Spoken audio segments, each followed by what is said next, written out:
1526 मध्ये झालेलं निर्णायक लढाई हे जे युद्ध आहे अत्यंत महत्वाचं आहे. म्हणजे हिंदुस्थानाचा पूर्ण नक्षा बदलून टाकला या युद्धानं. आतापर्यंत भारतामध्ये झालेल्या निर्णायक लढाईमध्ये सगळ्यात महत्वाची लढाई ती म्हणजे पानिपतचं पहिलं युद्ध. इसवी सन 1526 मध्ये झालेलं हे युद्ध बाबर आणि इब्राहिम लोदी यांच्यामध्ये झालेलं होतं. तर बाबर हा भारतामध्ये फक्त 12,000ची सेना घेऊन आलेला होता आणि 12,000ची सेना फक्त 4 तासात 1 लाखाच्या फौजेचा धुवा उडवते.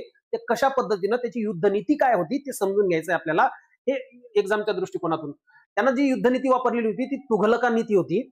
म्हणजे पहिल्यांदा भारतामध्ये तोफखान्याचा वापर अगोदर दक्षिण भारतामध्ये झाला होता, परंतु उत्तर भारतामध्ये तोफखाना म्हणजे काय माहितीच नव्हतं. इब्राहिम लोदीचं सैन्य हे ज्यावेळेस युद्धाला तोंड फुटलं सकाळच्या प्रहरी, त्यावेळेस याच्या सैन्यामध्ये तुम्हाला आश्चर्य वाटेल 1,000 फक्त हत्ती होते, 4 ते 5,000 घोडदळ होतं, असंख्य सैना आणि फक्त 12,000चं सैन्य घेऊन उतरलेला बाबर हा कशा पद्धतीनं या युद्धाची रणनीती ठरवतो आणि जिंकतो बघू शकता आपण या ठिकाणी.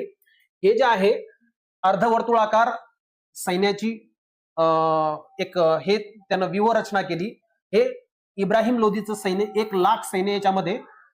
यामधलं फ्रंटमध्ये समोर तोफा, आतापर्यंत तोफांचा वापर फक्त दक्षिण भारतामध्ये झाला होता. पहिल्यांदा इथले जे हे समोरचे हत्ती वगैरे होते इब्राहिम लोदीचे, धडाधड तोफा डागायला सुरुवात केली.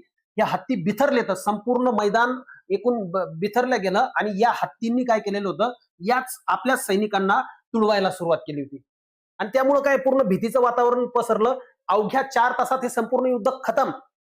दिल्ली सल्तनत खतम, इब्राहिम लोदी खतम आणि नवीन एम्पायर सुरू झालं ते म्हणजेच मुघल सल्तनत. जवळपास 350 वर्ष राज्य केलं मुघलांनी.